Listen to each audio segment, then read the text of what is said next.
Inspiratif hidup. Jangan jadikan kegagalan kemarin sebagai penghambat hari ini. Semangat untuk membuat hari esok lebih baik melalui hari ini.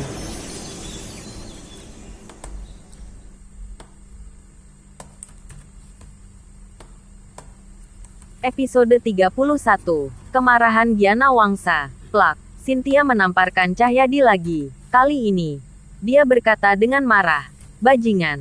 Kapan aku pernah bicara begitu? Kamu keluar dari sini. Kamu tidak diizinkan untuk datang ke perusahaan kami lagi.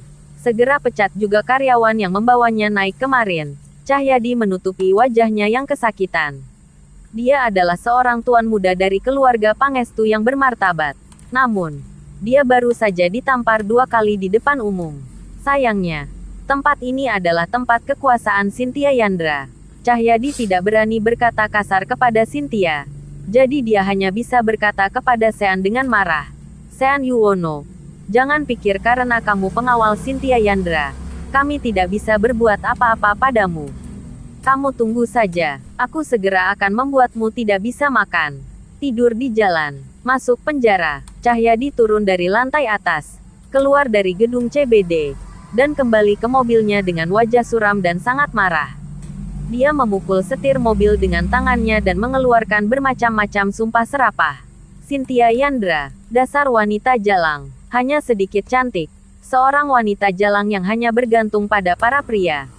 Kenapa dia memukulku? Ketika aku benar-benar menaklukkan Giana Wangsa suatu hari nanti, aku ingin kamu berlutut di depanku dan memanggilku, Dedi. Aku akan menghabisimu. Wanita jalang sialan. Tak cukup puas, Cahyadi kembali memaki. Dan juga Sean Yuwono, si sampah tak berguna. Aku harus segera memberitahu keluarga Wangsa mengenai Sean yang menjadi pengawal Cynthia Yandra. 1 jam kemudian, Cahyadi sudah menghadap nyonya besar keluarga Wangsa di perumahan Kelapa Gading. Apa katamu? Sean Yuwono si menantu tidak berguna ini menjadi pengawal Cynthia Yandra. Nenek Wangsa sangat terkejut ketika mendengar laporan dari Cahyadi.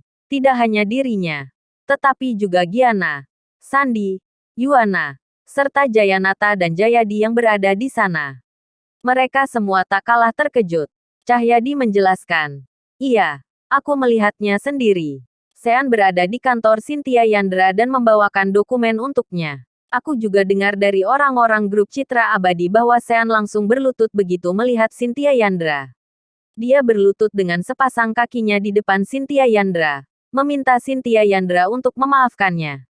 Cahyadi lanjut berkata, Cynthia Yandra sudah memilih Sean. Mungkin hatinya tersentuh dan setuju untuk menerimanya. Mendengar ini, Giana mengepalkan tangannya dengan marah dan memaki. Sean Yuwono bajingan. Dia benar-benar berlutut kepada wanita lain. Aku sudah menikah dengannya selama 3 tahun. Tapi dia tidak pernah sekalipun berlutut untukku. Aku memberinya beberapa kali kesempatan untuk berlutut dan mengakui kesalahannya.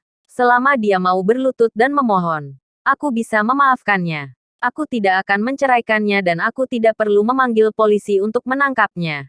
Tapi dia tetap tidak mau berlutut, kata Giana dengan sangat kesal. Dalam sekejap, dia malah berlutut di depan wanita lain. Semakin Giana terus berbicara, semakin dia termakan emosi. Dia merasa sedih hingga hampir menangis. Bagi keluarga Wangsa, hal ini memang sangat memalukan. Sandi tersenyum dan berkata, Giana, bagaimana kamu mendidiknya dalam 3 tahun ini? Tidak berlutut pada istri sendiri, justru berlutut kepada wanita lain. Benar-benar memalukan keluarga Wangsa kita. Yuwana turut mengambil kesempatan ini untuk mencibir sepupunya itu. Kakak, sepertinya pesonamu masih belum cukup. Jika Sean Yuwono adalah suamiku, aku pasti akan menyuruhnya berlutut di hari pertama dia masuk ke keluarga Wangsa kita dan menyuruhnya membasuh kakiku setiap hari. Bahkan, nyonya besar keluarga Wangsa pun merasa sangat malu hingga menyalahkan Giana dan orang tuanya. Kalian bahkan tidak bisa menjinakkan seorang menantu dalam 3 tahun. Benar-benar tidak berguna, jika kalian membuatnya disiplin seperti yang Yuwana baru saja katakan. Apakah dia akan berani memukul Sandi? Giana mengepalkan tangan dan menjawab, jika diberi 1 kali lagi kesempatan untuk membuatnya menjadi suamiku, aku akan menyuruhnya berlutut dari pagi hingga malam. Aku benar-benar terlalu baik padanya 3 tahun ini. Kenyataannya, Giana memang sangat baik kepada Sean dalam 3 tahun ini. Jika tidak, Sean tidak mungkin akan mencintainya. Akan tetapi, sekarang Giana tampaknya merasa menyesal karena telah bersikap begitu lembut pada Sean. Giana merasa bahwa dirinya telah sangat dipermalukan. Dia tidak bisa membuat Sean Yuwono berlutut padanya. Tetapi Cynthia Yandra bisa melakukannya. Orang yang paling membuat Giana cemburu sekarang adalah Cynthia Yandra. Giana segera berkata, "Nenek, Cynthia Yandra justru berbuat demikian dan mengkhianati kita. Kemarin dia bilang akan mendukung keluarga Wangsa dan memasukkan Sean ke dalam daftar hitam. Tapi hari ini dia justru menerima Sean menjadi pengawal. Kita harus segera memutuskan hubungan dengan Cynthia Yandra dan menghukumnya." Plak, Nyonya besar keluarga Wang menamparkan wajah Giana dan memarahi cucunya itu. "Apa yang kamu bicarakan? Pembiayaan 150 miliar rupiah yang dibutuhkan keluarga Wangsa kita masih berada di tangan Cynthia Yandra. Bagaimana bisa kita memusuhinya?" Jayanata mendengus dan, seperti anak-anaknya, ikut mencibir. "Giana, aku tahu bahwa kamu cemburu pada Wapres Diryandra.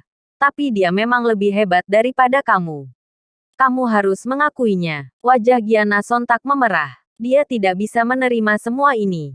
"Karena keluarga tidak mau membantuku, aku akan pergi sendiri ke grup Citra Abadi untuk mencari mereka," kata Giana dengan geram. Bersambung. Terima kasih sudah mengikuti channel Wan dan Putra Orsia. Jangan lupa subscribe, like, and share. Tunggu episode selanjutnya. Salam silaturahim.